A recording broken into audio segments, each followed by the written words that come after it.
Assalamualaikum warahmatullahi wabarakatuh. Selamat pagi, siang, sore, malam ya, tergantung Anda bukanya di waktu kapan.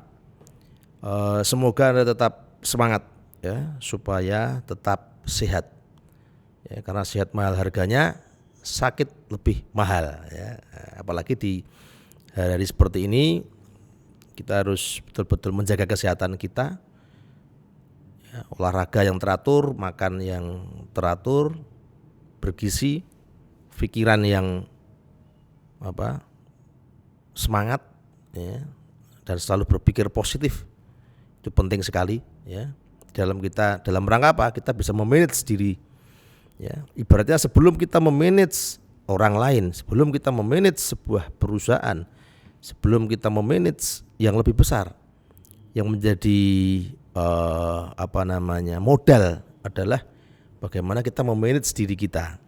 Penting sekali ya, sehingga kita harus betul-betul menghargai waktu ya, selalu berpikir positif, berpikir yang selalu untuk kebaikan, bagaimana berpikir supaya dapat bermanfaat lebih banyak kepada orang lain. Nah, ini penting sekali ya, dalam rangka kita bisa memanage sesuatu yang lebih besar nantinya ya, atau mungkin sekarang Anda juga sudah bergabung dalam sebuah perusahaan dan Anda punya posisi di situ ya, apalagi seperti itu ya. Mas Mbak, terakhir kemarin kita bicara tentang prinsip manajemen dalam bisnis keluarga ya. Sedikit mereview saja, ada prinsip kejujuran, ada prinsip keadilan, dan sebelumnya juga kita sudah bicara banyak tentang bagaimana perusahaan keluarga ya. Pada titik ini kita akan sedikit ya menentukan kira-kira sebetulnya badan usaha yang pas untuk bisnis keluarga, untuk manajemen bisnis keluarga, maksudnya untuk pengaturan manajemen di bisnis keluarga itu perusahaan seperti apa ya, badan hukum seperti apa, ini pentingnya. Kita lihat di sini, badan usaha yang tepat adalah bisnis keluarga ya. Kita lihat materinya. Ketika sebuah keluarga memutuskan untuk menjadikan PT ya, ini makanya di sini langsung kepada PT. Saya yakin untuk PT ini sebetulnya Anda juga sudah dapat banyak ya di mata kuliah sebelumnya tentang karakteristik dan sebagainya. Tapi kita akan bicarakan sedikit dari sisi ya, kenapa PT dipilih menjadi badan usaha yang paling tepat untuk perusahaan yang dimiliki oleh keluarga. Dari sisi itu kita akan bicarakan ya. Ketika sebuah keluarga memutuskan untuk menjadikan perseroan terbatas atau PT sebagai bentuk badan usaha dalam menjalankan bisnis keluarga, maka keluarga tersebut wajib memahami konsekuensi manajemen bisnis yang akan dijalankan perusahaan. Jadi ada konsekuensinya. Pada saat kita menentukan badan hukumnya adalah PT, keluarga juga harus sudah berpikir konsekuensi yang muncul dari bentuk badan usaha tersebut. Ya, kita lihat, PT didirikan oleh 2 orang atau lebih yang tidak memiliki kesatuan harta seperti suami istri, tidak boleh.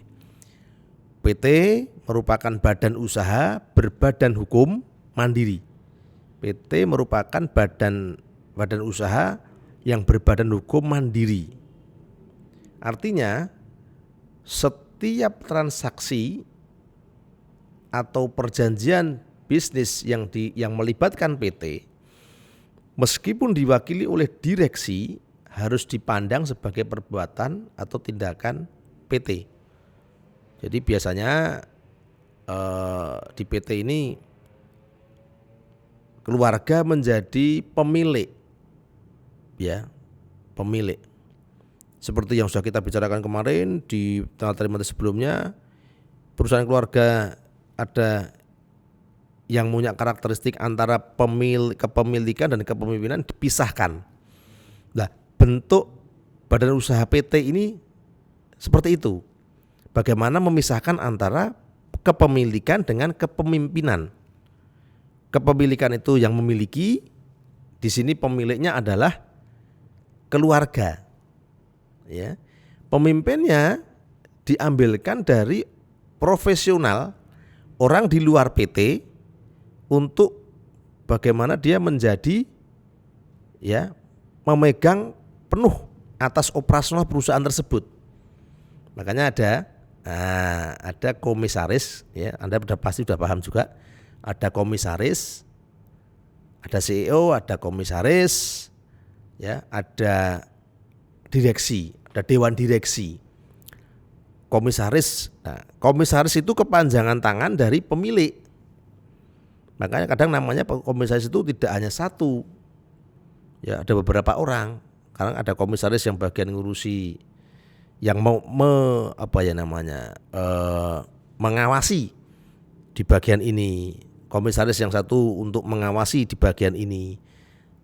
Untuk mengawasi bagian ini. Lah, komisaris bisa juga dia dari pihak keluarga sebagai pemilik.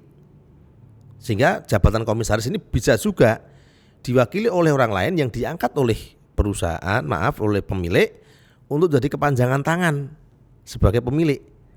Bawahan dia ada direksi. Biasanya perusahaan keluarga itu direksinya diambilkan diambilkan orang lain yang mempunyai dedikasi, punya kredibilitas, punya pengalaman, ya, yang dibayar secara profesional untuk menjalankan roda perusahaan.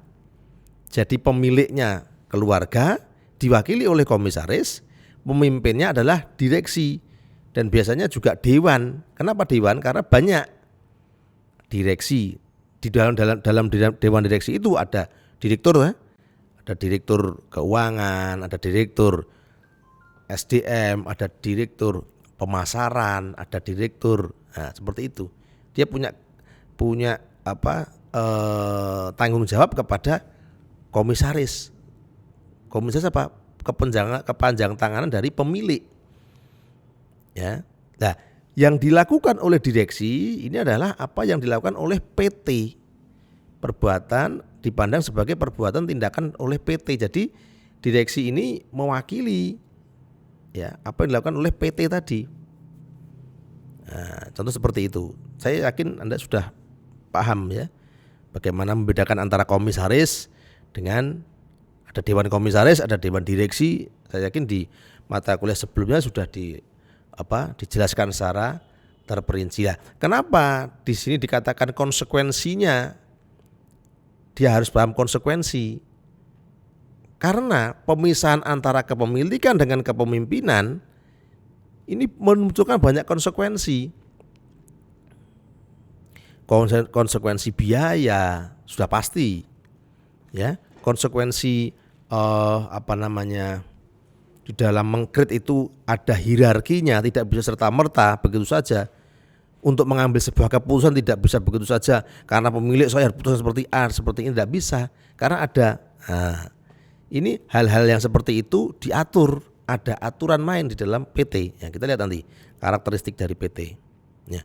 Di pasal 1 ini sebagai landasan hukum, angka 1 Undang-Undang Nomor 40 tahun 2007 tentang PT mendefinisikan PT sebagai badan hukum yang merupakan persekutuan modal, ya, didirikan berdasarkan perjanjian, melakukan kegiatan usaha dengan modal dasar yang seluruhnya terbagi dalam saham dan memenuhi persyaratan yang ditetapkan dalam undang-undang serta peraturan pelaksanaannya.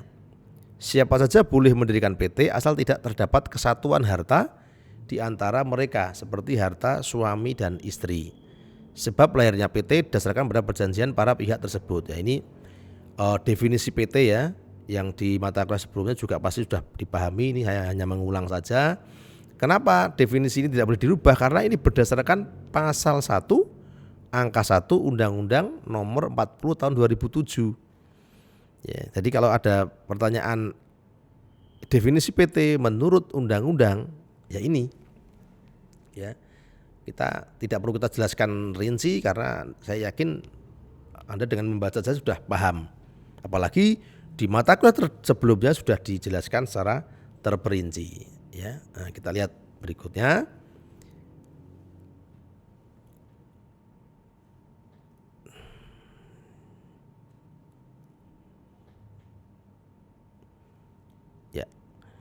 Ya mungkin ini karakter dulu. Jadi nanti ada karakter-karakter yang akan kita sampaikan ya di pertemuan selanjutnya ya tentang karakter PT yang kita munculkan nantinya. Ya mungkin ini sementara kita sampaikan seperti ini dulu sebagai awal kenapa kita mau memilih PT sebagai badan hukum yang paling tepat di dalam manajemen keluarga, karena apa? Terpisahnya antara kepemilikan dengan kepemimpinan.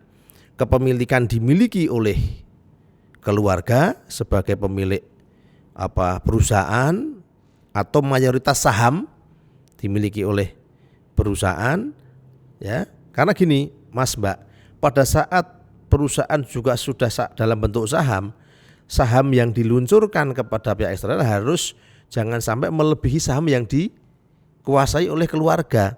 Pada saat saham itu dilepas melebihi yang dimiliki oleh keluarga, perusahaan itu akan bisa berpindah tangan kepemilikannya kepada pihak eksternal.